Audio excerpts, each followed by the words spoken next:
bitches and bros and non-binary hoes. Happy Pride Month to each and every one of you. A quick one before we start. I just wanted to let all of you know that you are loved and accepted. That being said, I hope everyone is having a great day and let's get on with the video. Sakusa stared up at the array of plushies on the display rack. There were dogs, cats, bears, bunnies, ponies, they even got frogs. Atsumu was standing not far from him, with his hand shoved into the bins, digging around for his desired victim. The duo was at Hyogo's only Build-A-Bear workshop to make custom stuffed toys. Atsumu had suggested they design plushies of each other before Sakusa went back home in Tokyo. Long-distance friendships were difficult, heck, especially if you were best friends. I'm getting this one. Atsumu held a black bear up to Sakusa and beamed. Doesn't it look like ya? Sakusa fought back a smile. Sure, meh. I'm getting this one. He held up a caramel-skinned bunny. Its dumbus looks like you. Excuse me. Atsumu's offended face quickly turned into an excited grin and he pulled his friend along to the next station. There were parents who were willing to spend about $120 on a stuffed toy which their child would probably outgrow of in 2 years, and there were way too many gross and slimy hyperactive kids running around the store. The employees looked like they were on the brink, and the screaming and yelling were just something Kayumi did not want to be a part of right now. But anything for Atsumu, right? Omi, it's time to add the sounds. What should we add? Hey, look, there's a custom one. Wait, we can record our voices and put it in each other's plushie. Sakusa fell quiet. He was a little insecure about his voice. Mena said that he sounded like a 40-year-old smoker when his voice was just naturally deep and raspy. He swallowed, about to come up with an excuse, but when he turned his head and saw Atsumu eagerly talking to the employees, he decided against it. Calling him a simp was an understatement. The things he did for this boy were truly amazing. Atsumu walked up to Sakusa and handed him a recorder. It's your turn. Sakusa held the recorder and turned to walk to the far end of the store with minimal people. He stood in the corner and watched Atsumu bounce lightly on his feet while looking through the variety of small shirts and shoes. He was like a little child.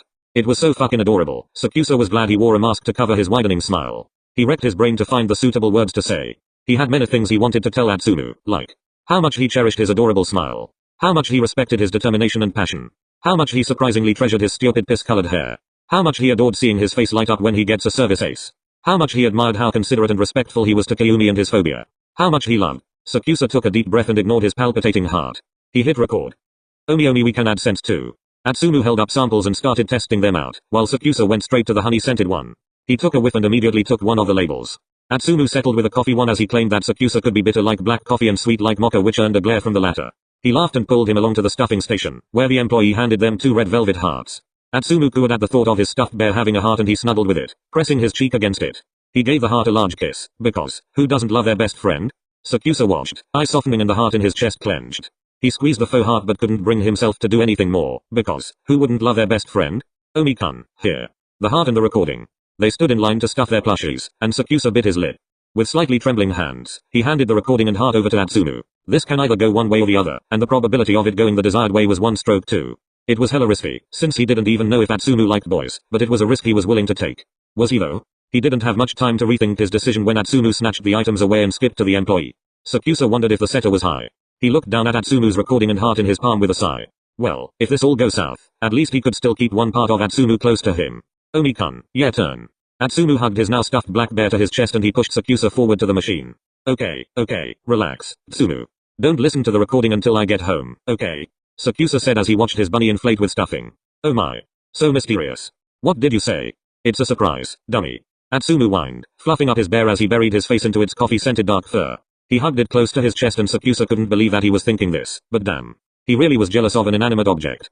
He sighed, before changing the topic, hugging the bunny under his arm. What about you? What did you say? Why don't you hear it for yourself? Sakusa smiled a little and he brought the bunny up to his ear. He pressed its paw and Atsumu's voice could be heard over the soft static in the background. You're my darling best friend, Omi-kun. Sakusa felt his heart shatter into a million pieces. Well, at least now he knows who he was to Atsumu. He met Atsumu's honey brown eyes and forced a smile, making sure the corners of his eyes crinkled. You're my best friend too, Achu. Hehe. Now let's go get clothes. I wanna yasify Omi bear. Kayumi felt his throat tighten but he let himself be dragged along. Whoever said that Atsumu liked him as well could go fuck themselves. Yeah, Komori can go fuck himself. I ways Umi too. Sakusa was pulled out of his thoughts when Atsumu shoved his Omi bear in his face. It was dolled up and all pretty, and Atsumu looked so pleased with himself. Sakusa almost melted at the sight of his smile. Almost. He was still shitting bricks over the fact that he had most definitely ruined their friendship, and now he could do nothing but watch it crumble. Look at how cute he is. I love him. Sakusa hummed. He willed himself to stay cheerful, shoving his sadness to the far back of his mind. Hey, you know how I'm hopeless with outfits? How about you help me dress the little bunny up? Oh my god. I would love to.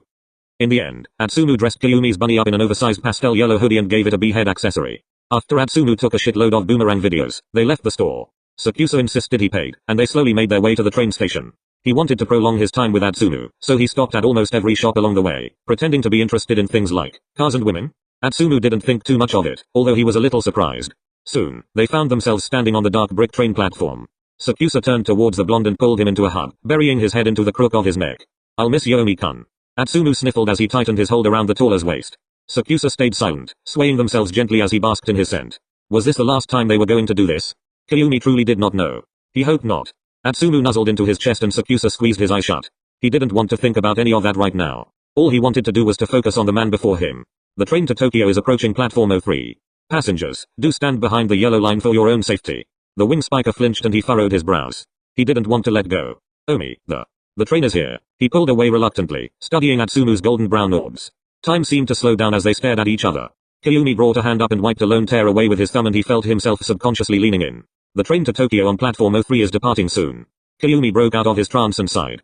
He tore his hand away from Atsumu's cheek. "See you soon, Achu." He gave Atsumu's back a last pat before he turned around and walked towards the train. "See ya, Omi." Atsumu waved, smiling through his tears. "Come visit again soon." Kayumi gave him a final wave as the doors of the train slowly closed. Atsumu watched as the train started to speed up, waving frantically at its descending figure. Only when Atsumu was out of sight would Kayumi crouch down and bury his face in his bunny plushie, wetting its tummy with his tears. "Samu, look. This is Omi Bear. Lol cute. He is. I'ma be in my room crying. Call me down for dinner 8. Okay." With that, Atsumu raced up to his room and hopped onto his bed. He couldn't wait to hear Kayumi's recording. He laid on his stomach and propped himself up with his elbows, staring at the black bear intently. He held it close to his ear and pressed its paw. It was silent for a moment and Atsumu feared that the incorrect recording was, "I love you." What? Atsumu's eyes widened and his heart thumped against his ribcage. Hold the fuck up. And rewind that real quick. Atsumu pressed on the recording and listened to it at least 3 more times. What the fuck? Atsumu sprang out of bed, staring wide-eyed at the bear. No doubt that was Kayumi's voice. A deep blush covered Atsumu's face as his heart swelled. Oh. So the word was love. He had been trying to figure out what he was feeling towards Sakusa for the past year and had arrived at a conclusion that he simply thought that Kayumi was his bestest friend ever. Love. A large smile spread across his face and realization sunk in. His own recording. Fuck, shit. I'm such a dumbass. He cursed out loud as he sprinted out his room and down the stairs, almost tripping over his own feet. "Tsumu, what are you doing? Be careful, idiot." His twin yelled from the kitchen as he grabbed his wallet and coat. "Samu, don't make dinner for me. I won't be coming home tonight." "Wait, what the fuck?" "Soon."